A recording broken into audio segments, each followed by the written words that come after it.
जय गंगा माँ की।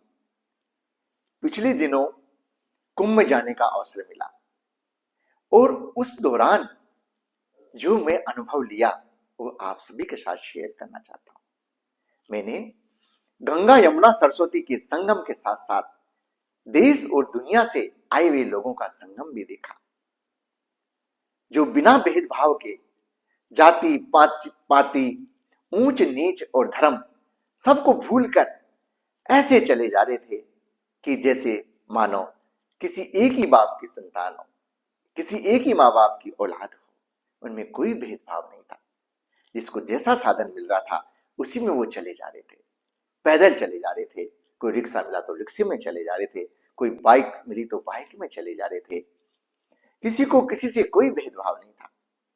और लोग मुसलमानों के मोहल्लों में से ऐसे गुजर रहे थे कि जैसे अपने कुछ भाई बंध के मोहल्ले से गुजर रहे हो। ना तो गुजरने वालों से मुसलमानों को कोई मतलब था, ना गुजरने वालों को मुसलमानों के मोहल्ले से कोई मतलब था। उनका तो एक ही टारगेट था, संगम गंगा माँ में स्नान करना और गंगा माँ के जयकारे बोलते हुए सब आगे बढ़े जा रहे थे। उसी दौरान मस्जिदों से आजान आ रही थी और लोग गंगा माँ के जयकारे बोल रहे थे। क्या अद्भुत संगम था, क्या भाईचारा था, क्या भाईचारे की मिसाल थी। ये देखने का बहुत अनुभव मिला और मैं अपने आप को सौभाग्यशाली समझता हूं। मैंने सारा देख के ये लगा खास ये दुनिया इसी हिसाब से जीवे तो ना कोई किसी का दुश्मन हो, ना कोई धर्म ऊंच नीच जाति और भेदभाव हो। लोग बड़े जा रहे थे, ग्रामीण महिलाएं, गोद में बच्चा था, हाथ में अपने सिर पर अपने निजी सामान की गठरी थी, उनको लिए चले जा रहे थे। किसी को भी थकान नहीं हो रही थी और चले जा रहे थे। चाहे संगम 8 किलोमीटर हो, 10 किलोमीटर हो या 12 किलोमीटर हो, उसकी दूरी का किसी को कोई मतलब नहीं था। बस सबके पास एक ही टारगेट था कि जाके मां गंगा में स्नान करें।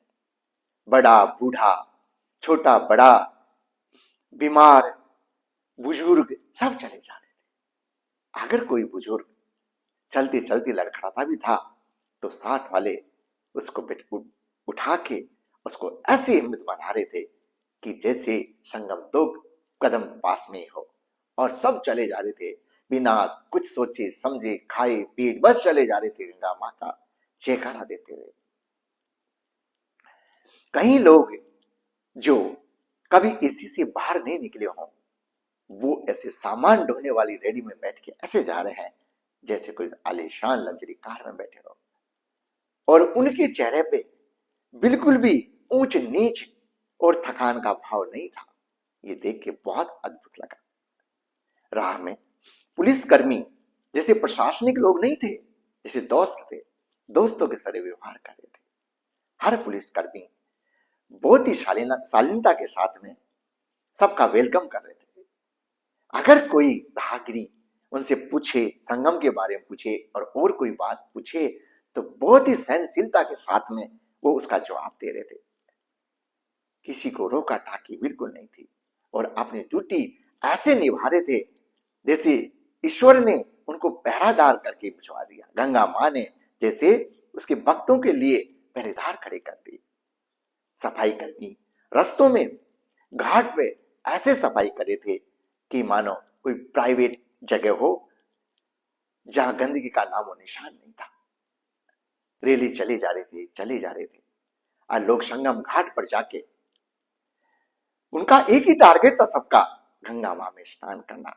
फटाफट अपने कपड़े चेंज करके और संगम में कूद पड़ते हैं, नहाने लगते हैं माँ गंगा का जयकारा देते हुए।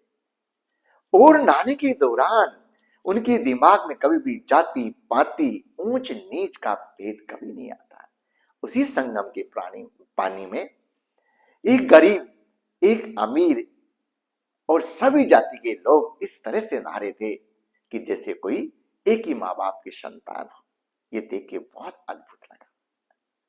जो राम राज्य के बारे में सुनते थे वो दिमाग में आया कि आज ऐसा लग रहा है कि राम राज्य हो गया। किसी को भी कोई मतलब नहीं था। उस पानी में ऐसे शालीनता के साथ में नहा रहे थे कि उनको किसी का भी भेदभाव बिल्कुल नहीं था, जाति पाति ऊंच नीच। और मां गंगे के जयकारे दे रहे थे। ये अद्भुत अलौकिक दृश्य देख के मन में ये विचार आया कि यहाँ गंगा जमुना सरस्वती इसका ही मिलन नहीं हो रहा है, यहाँ देश दुनिया सब जाति धर्म छोटे बड़े गरीब अमीर सभी लोगों का संगम भी हो रहा है और ये ईश्वर का असली संगम है। ये देख के बहुत अद्भुत लगा और सोचा कि दुनिया क्यों नहीं इसी तरह से चलती रहे, ऐसा संगम बना रहे हैं जिससे सारा भाईचारा बना रहे, कोई जाति पाति नहीं रहे, सब अपने को एक समान ही समझे। जय गंगा मां।